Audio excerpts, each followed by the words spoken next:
Tatlong talata sa Biblia na maaaring magbago ang iyong buhay.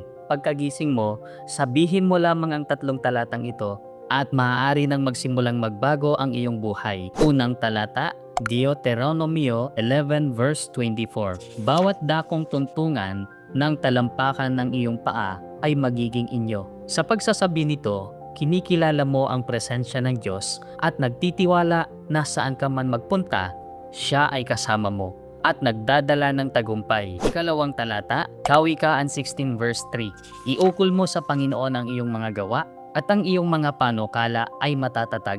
Ang pagbibigay ng lahat sa Diyos ay nangangahulugan ng pagtitiwala sa Kanya upang gabayan ka sa bawat hakbang at pagpalain ang lahat ng iyong ginagawa. Ikatlong talata, Deuteronomio 28 verse 12. Bubuksan ng Panginoon sa iyo ang kanyang mabuting kayamanan, ang langit, upang ibigay ang ulan sa iyong lupain sa kapanahunan at upang pagpalain ang buong gawa ng iyong kamay. Sa pagsabi ng talatang ito, hinihiling mo ang pagpapala ng Diyos sa bawat bahagi ng iyong buhay, ang iyong personal na buhay, pamilya at trabaho.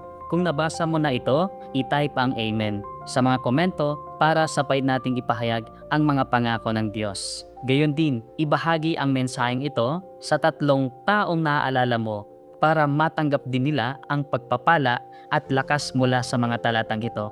Isang pagbabahagi mo ay maaaring maging sagot at pag-asa na kailangan nila ngayon.